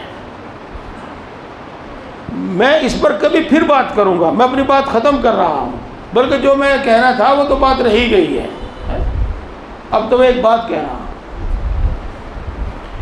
ایک مرد اجنبی، ایک عورت اجنبی، جب ان دونوں کا نکاح ہو گیا تو یہ دونوں ایک ہو گئے. اب ان کے لیے ایک دوسرے کو اپنا منہ دکھانا، لپٹنا چمٹنا سب کچھ جائز اور حلال ہو گیا. ایک دوسری بات میں پوچھنا چاہتا ہوں، اگر پہلے شوہر سے نکاح کرنے کے واسطے ایک دوسرا تڑپ رہا ہے، بے چین ہو رہا ہے، دونوں نکاح کرنا چاہتے ہیں اپنے بچوں کی وجہ سے یا اپنی دلی محبت کی وجہ سے، اگر اس میں شریعت نے کوئی صورت نکال دی ہو، کوئی راستہ نکال دیا ہو، تو کیا وہ کوئی برا کیا؟ وہ تو احسان کیا، وہ تو احسان کیا۔ یا یہ چاہتا ہے مرد، یہ چاہتا ہے باپ، یہ چاہتی ہے عورت کہ روزانہ اس کو دھکے دیا جائے، میں طلاق طلاق نکل جا میرے گھر سے، اور پھر رکھ لے، پھر اس کو لڑے اور اس کو دھکے دے اور پھر کہے کہ نکل جا میرے گھر سے، اور پھر رکھ لے۔ زندگی میں اس کے ساتھ بار بار یہی ہوتا رہے۔ اور پہلے ایسا ہی ہوتا تھا، پہلے ایسا ہی ہوتا تھا۔ تو دیکھو 3 طلاق کے بعد اللہ نے اگر کوئی راستہ ملنے کا نکال دیا ہے تو وہ تو احسان کیا ہے، اور وہ یہی ہے کہ دوسرے مرد سے نکاح ہو جاوے، 2 دن اس کے ساتھ رہے، 4 دن اس کے ساتھ رہے، 6 دن اس کے ساتھ رہے، مہینہ 2 مہینہ اس کے ساتھ رہے، چلو پھر وہ طلاق دے دے اپنی مرضی سے بلا کسی دباؤ کے، عدت گزر جاوے اور پھر وہ پہلے سے نکاح کر لے۔ تو میرے بھائی اس کو اپنی توہین کیوں سمجھتے ہیں؟ جب پہلے مرد سے نکاح کرنے میں کوئی توہین نہیں، اب پہلے مرد کو منہ دکھانے میں، پہلے مرد کے ساتھ نکاح سونے میں تو توہین نہیں، تو جب حلال اور پاکیزہ طریقے پر دوسرے سے نکاح ہو گیا ہے تو اس کو منہ دکھانے میں کیوں توہین محسوس ہو رہی ہے؟ اس کے پاس سونے میں کیوں توہین محسوس ہو رہی ہے؟ سمجھو اس بات کو، سمجھو اس بات کو میرے بھائی۔ چلو خیر، یہ تو میں کچھ اور سمجھا رہا تھا۔ میری جو کہنے کی بات تھی اور جو میں کہنا چاہ رہا تھا وہ یہ کہنا چاہ رہا تھا کہ میرے پیارے بھائیوں اور میری پیاری ماں بہنوں، 3 طلاق کے بعد پھر اسی مرد سے نکاح نہیں ہو سکتا بغیر حلالے کے۔ اگر کوئی مولانا صاحب نکاح پڑھا دے تو وہ نکاح نہیں ہوگا، کوئی قاضی صاحب نکاح پڑھا دے تو وہ نکاح نہیں ہوگا، ساری زندگی زناکاری اور بدکاری ہوگی، اور جو بھی اولاد ہوگی وہ حرام کی اولاد ہوگی، زناکاری اور بدکاری ہوگی، اولاد حرام کی ہوگی۔ اب آپ ایک بات اور سمجھ لیجئے گا، وہ شخص اور وہ عورت جس نے ایسا کیا ہے، 5 نمازوں کے پابند ہیں، تہجد کے پابند ہیں، لیکن جہاں وہ یہ نیک کام کر رہے ہیں وہاں اس گھر میں زناکاری اور بدکاری بھی ہو رہی ہے، وہ بھی کر رہے ہیں وہ کام۔ یہ بات میں ایسے ہی شروع ہو گئی، ورنہ بات تو میں کہتا ہوں کہ اللہ تبارک و تعالیٰ کے احکام میں سے بڑے بڑے احکام میں سے ایک حکم ہے روزہ نماز پڑھنا، ایک حکم ہے روزہ رکھنا، ایک حکم ہے زکوٰۃ ادا کرنا، ایک حکم ہے حج کرنا، ایک حکم ہے حلال کھانا، ایک حکم ہے پاک دامن رہنا، ایک حکم ہے ہمیشہ انصاف کرنا، جھوٹ نہ بولنا۔ تو میرے بھائیوں، یہ زمان جاہلیت کا دستور تھا اور زمان جاہلیت کا طریق تھا، یہ کھلا پھرنا، کھلا پھرنا۔ میں انشاءاللہ العزیز اپنی بات کو اس سے آگے اگلے مہینے میں کروں گا۔ اللہ خیر عافیت رکھے، آپ بھی خیر و عافیت سے رہیں، میں بھی خیر و عافیت سے آؤں۔ میں اس بات کو آگے اگلے مہینے بڑھاؤں گا۔ آج میں نے جو آپ کو بتایا ہے میں اس کا حاصل اور خلاصہ آپ کے سامنے پیش کرتا ہوں۔ میرے دوستو، رسول اللہ صلی اللہ علیہ وسلم کے اس دنیا میں آنے سے پہلے، دنیا میں تشریف لانے سے پہلے، آپ کو نبوت ادا کرنے سے پہلے اور قرآن دنیا میں نازل ہونے سے پہلے دنیا میں ہر طرف ہر قسم کی برائیاں عام تھی، دنیا ان برائیوں سے بھری پڑی تھی۔ اسی واسطے صحابہ کرام رضوان اللہ تعالیٰ علیہم اجمعین، جنہوں نے اسلام سے پہلے کا دور بھی دیکھا تھا اور جنہوں نے اسلام کے بعد کا بھی دور دیکھا تھا، وہ اسلام سے پہلے کے دور کو زمانِ جاہلیت کہتے تھے۔ پڑھا آپ نے اردو میں یہ لفظ، زمانِ جاہلیت کہتے تھے۔ زمانِ جاہلیت کا مطلب سمجھے؟ نادانی اور ناسمجھی کا زمانہ۔ کتاب میں دیکھ لینا، لغت میں دیکھ لینا۔ جاہلی نادانی اور ناسمجھی کا زمانہ، یعنی ہم ان برائیوں میں مبتلا تھے جن سے دنیا بھری پڑی تھی اور جو عام ہو رہی تھی، وہ ہماری نادانی تھی، وہ ہماری ناسمجھی تھی، وہ ہماری جہالت تھی۔ اللہ رب العزت نے اپنے آخری نبی پر ایک نور اتارا، نور واتبعوا النور الذی انزل معہ، ایک نور اتارا، ایک روشنی اتاری۔ ہم اب اس نور اور اس روشنی کے درمیان سب برائیوں کو چھوڑ دیں گے، اور سب برائیاں ہم نے چھوڑ دی ہیں۔ اسی واسطے صحابہ کرام رضوان اللہ تعالیٰ علیہ مجمعین کے دل میں جو بات کھٹکتی تھی کہ یہ تو بری ہے، وہ رسول اللہ صلی اللہ علیہ وسلم سے جا کر پوچھا کرتے تھے۔ پیارے بھائیوں، الحمدللہ ہم مسلمان ہیں، اور الحمدللہ ہم علماء کی باتیں سنتے رہتے ہیں، بعض تقریر سنتے رہتے ہیں، مسجد میں اور دوسرے موقعوں پر تعلیم میں ہم شریک رہتے ہیں۔ ہمیں اکثر و بیشتر معلوم ہے کہ اسلام نے ہمیں کتنی اچھی اچھی چیزوں کا حکم دیا ہے اور ہمیں کن کن برائیوں سے روکا ہے۔ میری آج کی ساری بات کا حاصل خلاصہ آپ خود سمجھ گئے ہوں گے کہ یہی ہے کہ اسلام کی اچھی باتوں پر عمل کرو، اور رسم سے اور بدعتوں سے پرہیز کرو، اور دوسری قوموں سے چل کر ہمارے اندر جو برائیاں آ گئی ہیں انہیں چھوڑ دیں، اور نفسانیت کی وجہ سے، شیطانیت کے اثر کی وجہ سے، اور جہالت اور نادانی کے اثر کی وجہ سے ہم روز بروز جن برائیوں میں مبتلا ہوتے جا رہے ہیں، ہم ان کو چھوڑ دیں۔ ان میں سے ایک بے حیائی بھی ہے۔ اور میں پھر آپ سے عرض کرتا ہوں، سب سے عرض کرتا ہوں، اپنی ماں بہنوں سے بھی عرض کرتا ہوں، اور اپنے بھائیوں سے بھی عرض کرتا ہوں کہ 3 طلاق کے بعد پھر نکاح نہیں ہوتا حلالے کے بغیر، پھر زناکاری اور بدکاری ہوتی ہے۔ اور زناکاری اور بدکاری کتنا بڑا جرم ہے وہ ہم اور آپ جانتے ہیں، اور کچھ اس کے بارے میں انشاءاللہ میں آئندہ بتاؤں گا۔ اللہ تبارک و تعالی ہم سب کو عمل کی توفیق عطا فرمائے۔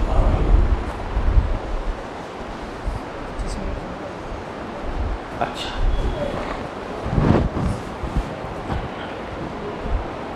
الحمدللہ رب العالمین الرحمن الرحیم مالک یوم الدین، والصلاة والسلام علی سید الانبیاء والمرسلین محمد وآلہ واصحابہ اجمعین۔ لا الہ الا انت سبحانک انی کنت من الظالمین۔ ربنا ظلمنا انفسنا وَإِن لَّمْ تَغْفِرْ لَنَا وَتَرْحَمْنَا لَنَكُونَنَّ مِنَ الْخَاسِرِينَ۔ اے اللہ تو سب سے بڑا ہے، ہر چیز پر قادر ہے، ہر چیز کا پیدا کرنے والا ہے، ہر چیز کا مالک ہے۔ اے اللہ سب خزانے تیری ملکیت میں ہیں، اور تیرے خزانے کبھی کم یا ختم ہونے والے نہیں ہیں۔ تو اپنی مخلوق میں سے ہر ایک کو سمندروں کے برابر بخش دے تو بھی تیرے خزانوں میں اتنی کمی نہ آوے جتنی سمندر میں سوئی ڈبونے سے اس کے پانی میں کمی آ جاتی ہے۔ اے اللہ تو بڑی طاقت والا ہے، تیری قدرت میں مٹی اور سونا پیدا کرنا برابر ہے۔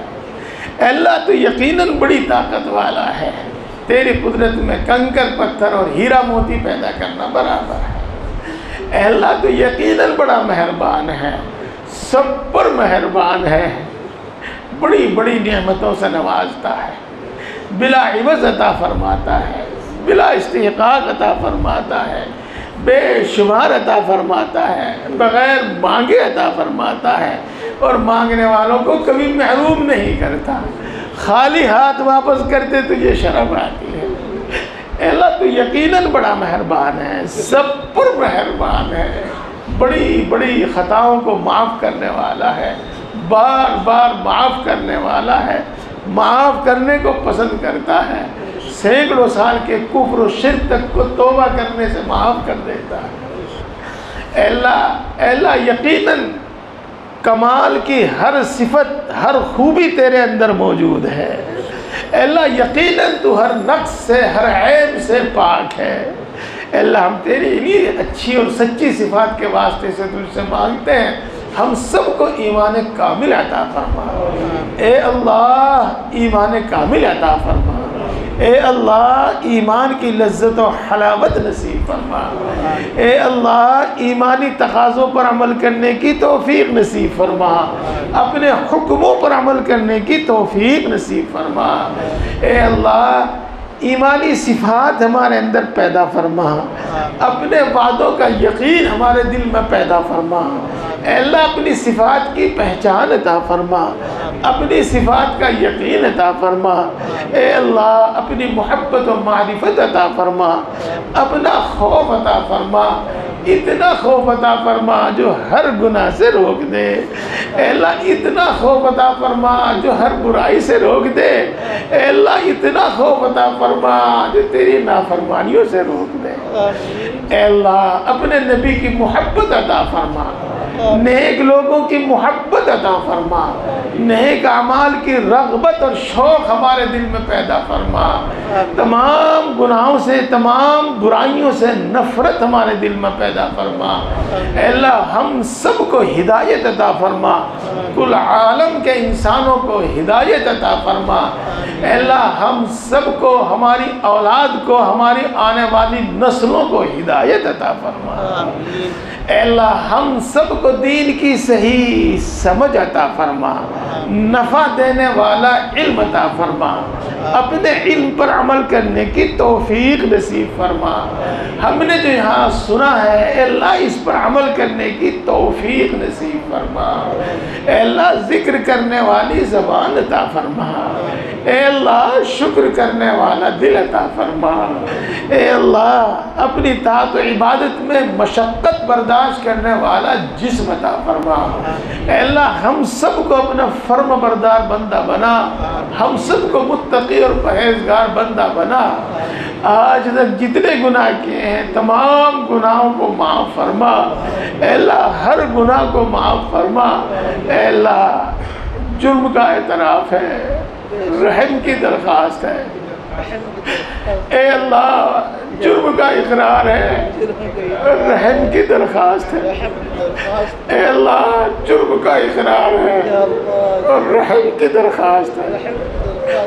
اے اللہ معاف کر دے پھر نہیں کروں گا، اے اللہ معاف کر دے پھر نہیں کروں گا، اے اللہ معاف کر دے پھر نہیں کروں گا۔ اے اللہ پکی سچی توبہ نصیب فرما، توبہ پر استقامت نصیب فرما، تمام گناہوں سے نفرت پیدا فرما۔ اے اللہ تمام گناہوں سے حفاظت فرما، نفس و شیطان کے شر سے حفاظت فرما، ایک لمحے کے لیے نفس و شیطان کے حوالے نہ فرما۔ اے اللہ تیری توفیق کے بغیر کچھ بھی نہیں ہوتا، تیری نصرت کے بغیر کچھ بھی نہیں ہوتا۔ اپنی طاعت و عبادت میں ہماری مدد فرما، اپنی طاعت و عبادت کی ہمیں توفیق نصیب فرما، اپنی طاعت و عبادت کو ہمارے لیے آسان فرما۔ اے اللہ ہم یقیناً لاپرواہ ہیں، اے اللہ غافل ہے، لاپرواہ، تیری شان بڑی بلند ہے، ہم تیری شایع نشان عبادت نہیں کر پاتے۔ اے اللہ ہماری ناقص عبادتوں کو قبول فرما، اے اللہ ہماری ناقص عبادتوں کو قبول فرما، اے اللہ ہماری ناقص عبادتوں کو قبول فرما، اور عبادتوں کو اچھے طریقے سے سنت کے طریقے سے ادا کرنے کا احساس ہمارے دل میں پیدا فرما۔ اللہ ساری مخلوق تیری محتاج ہے، تو کسی کا محتاج نہیں ہے۔ ہم تیری ہی عبادت کرتے ہیں اور تجھی سے مانگتے ہیں، تیرے سوا کسی سے کوئی امید نہیں رکھتے، اور سچ تو یہ ہے کہ تیرے سوا ہمارا کوئی ہے ہی نہیں۔ اللہ سچ ہے، اللہ سچ ہے، تیرے سوا کسی سے کوئی امید نہیں ہے۔ اے اللہ اپنے فضل و کرم سے ہم سب کی تمام ضرورتیں پوری فرما، اپنے سوا کسی کا محتاج نہ بنا۔ اے اللہ بیماری اور بڑھاپے میں جب ہمارے ہاتھ پاؤں بھی ہمارا ساتھ نہ دیں، اس وقت بھی کسی کا محتاج نہ بنا، اس وقت ہمیں روزی زیادہ عطا فرما۔ اے اللہ تو اسباب کا محتاج نہیں ہے، تو اسباب کا محتاج نہیں ہے، اس بڑھاپے میں اس بیماری میں ہمیں روزی زیادہ عطا فرما۔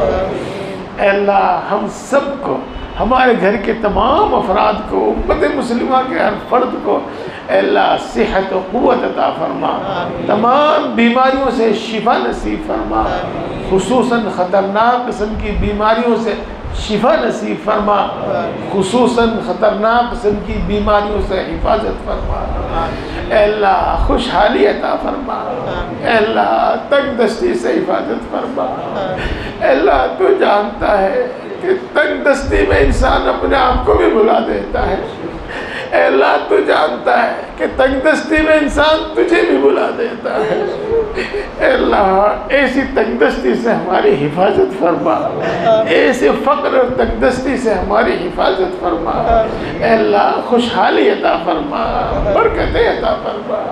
اے اللہ تو خوب جانتا ہے کہ قرض نگاہ جھکا دیتا ہے، اے اللہ تو خوب جانتا ہے کہ قرض کمر توڑ دیتا ہے، اے اللہ ہمارے کاروبار میں برکت عطا فرما، قرضوں سے سبکدوش فرما، قرضوں کی ادائیگی کی غیب سے صورتیں پیدا فرما، اے اللہ قرضوں کی ادائیگی کی غیب سے صورتیں پیدا فرما۔ اے اللہ تو دلوں کی بات کو خوب جانتا ہے، تجھ پر کچھ بھی چھپا ہوا نہیں ہے۔ اے اللہ جس کو مکان کی ضرورت ہے اس کو کشادہ مکان عطا فرما، جس کو دکان کی ضرورت ہے اس کو موقع کی دکان عطا فرما، جس کو نوکری کی تلاش ہے اس کو اس کی پسندیدہ نوکری عطا فرما، جن کو کاروبار کی تلاش ہے ان کو بابرکت حلال کاروبار عطا فرما، جن کو کاروبار عطا کیا ہے اللہ اس میں برکت عطا فرما، ترقی عطا فرما، ہر قسم کے حوادثات سے حفاظت فرما۔ اے اللہ جن کو رشتوں کی تلاش ہے ان کو نیک اور نبھا والے رشتے عطا فرما۔ اے اللہ ہم نے اپنی جہالت کی وجہ سے، اپنی ناک کی وجہ سے، اپنی رسموں کی پابندی کی وجہ سے اے اللہ اس کام کو بہت مشکل کر دیا ہے، اے اللہ ہمیں سمجھ عطا فرما، ہمیں سمجھ عطا فرما۔ اور جوان بیٹا بیٹی جن کے گھر میں بیٹھے ہوئے ہیں اے اللہ ان کے نبھا والے رشتے دیتے دے، اے اللہ ان کے نبھا والے رشتے عطا فرما، رشتے عطا فرما۔ اے اللہ جن کے رشتے طے ہو چکے ہیں اور کوئی بھی رکاوٹ ہے ہر رکاوٹ کو دور فرما، اے اللہ غیب سے سارے سامان مہیا فرما، غیب سے انتظام فرما۔ اے اللہ جن کو اولاد کی تمنا ہے ان کو نیک و صالح اولاد عطا فرما، جن کو لڑکی کی تمنا ہے لڑکی عطا فرما، اور جن کو لڑکے کی تمنا ہے لڑکا عطا فرما۔ اے اللہ جن کو اولاد عطا کی ہے ان کے اولاد کو نیک بنا، اے اللہ صالح اور نیک بنا، اے اللہ عالم بنا، اے اللہ اپنے علم پر عمل کرنے والا بنا، اے اللہ ماں باپ کی آنکھوں کی ٹھنڈک بنا، اے اللہ ماں باپ کے دل کی راحت بنا، اے اللہ ملک و ملت کا خادم بنا، اے اللہ ان کو بہترین صفات عطا فرما، اے اللہ ان کو بہترین صلاحیتیں عطا فرما، اے اللہ ان کو آوارہ اور ناکارہ ہونے سے بچا لے، اے اللہ ان کو آوارہ اور ناکارہ ہونے سے بچا لے، اے اللہ آوارہ اولاد کی تکلیف تو جانتا ہے ماں باپ کے دل کے حال کو، اے اللہ ان آوارہ ناکارہ اولاد کی تکلیف تو خوب جانتا ہے، اے اللہ ان کو آوارہ ناکارہ ہونے سے بچا لے، اے اللہ ان کو آوارہ ناکارہ ہونے سے بچا لے۔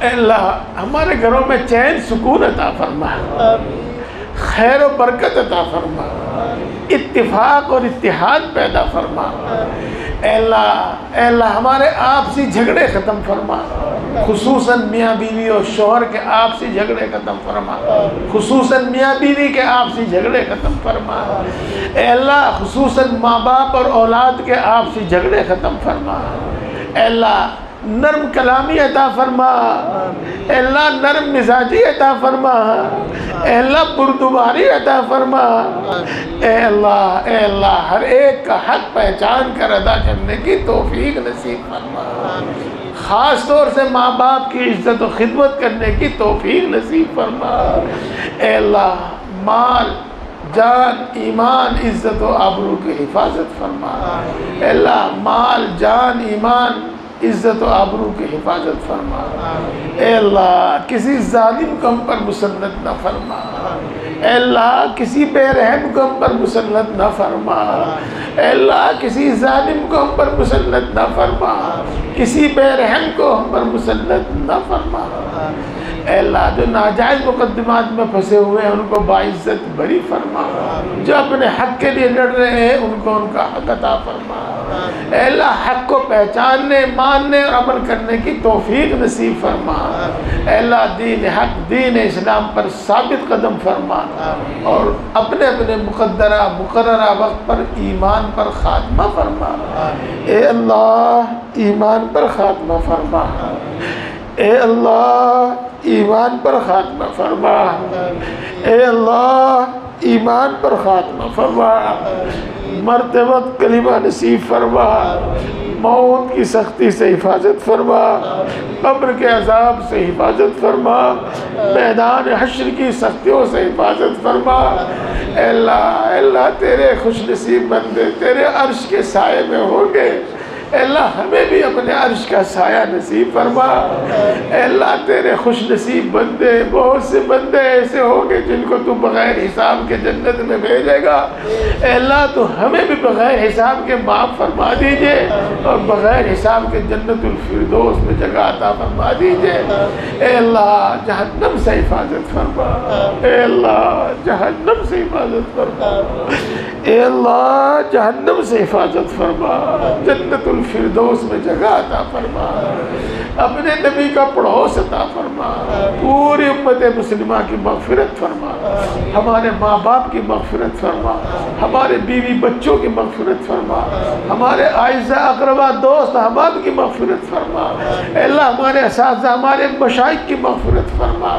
اے اللہ جن کا ہمارے ذمہ کوئی حق ہے ان کی مغفرت فرما، اے اللہ جس نے ہم پر کوئی احسان کیا ہے اللہ اس کی مغفرت فرما، اے اللہ امت کے اندر بیداری پیدا فرما، سمجھداری پیدا فرما، اتفاق اور اتحاد پیدا فرما، اسلام اور مسلمانوں کو عزت قوت اور غلبہ نصیب فرما، اسلام اور مسلمانوں کو عزت قوت اور غلبہ نصیب فرما، اے اللہ اس بے کسی اور بے بسی سے نجات مرحمت فرما، اے اللہ اس بے کسی اور بے بسی سے نجات مرحمت فرما، اسلام اور مسلمانوں کو عزت قوت اور غلبہ نصیب فرما، اے اللہ اسلام اور مسلمانوں کے خلاف جو بھی منصوبے بنائے جا رہے ہیں، جو بھی سازشیں رچی جا رہی ہیں، ان سب سازشوں میں ان سب منصوبوں میں ناکام فرما،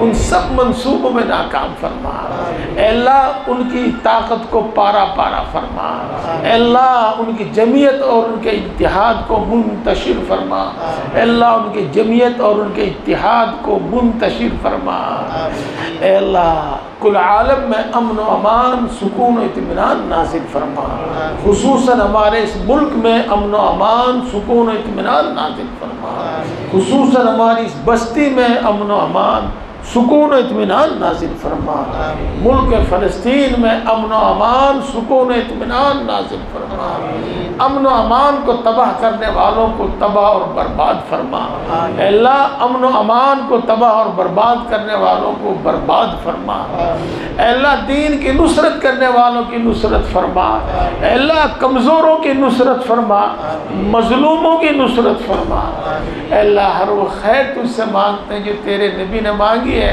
ہم کو عطا فرما، ہر اس شر سے پناہ چاہتے ہیں جس سے تیرے نبی نے پناہ چاہی ہے، اے اللہ اس سے ہماری حفاظت فرما، اے اللہ اے ہم سب کو پیدا کرنے والے، اے اللہ اے ہم سب کو پالنے والے، اے اللہ اے ماں سے زیادہ محبت کرنے والے، اے اللہ اے باپ سے زیادہ مہربان، ہم اپنا دکھ تجھی کو سناتے ہیں، تجھی سے فریاد کرتے ہیں، ہر ضرورت تیرے ہی سامنے رکھتے ہیں، تیرے سوا ہمارا کوئی نہیں ہے، تیرے سوا کسی سے کوئی امید نہیں ہے، اور سچ تو یہ ہے کہ تیرے سوا کسی میں کوئی طاقت اور کوئی مجال ہے ہی نہیں، اے اللہ تو دلوں کی بات کو خوب جانتا ہے، اے اللہ ہم سب کی خصوصاً حاضرین مجلس کی مردوں کی عورتوں کی اے اللہ سب جائز مرادیں پوری فرما، جائز تمنائیں پوری فرما،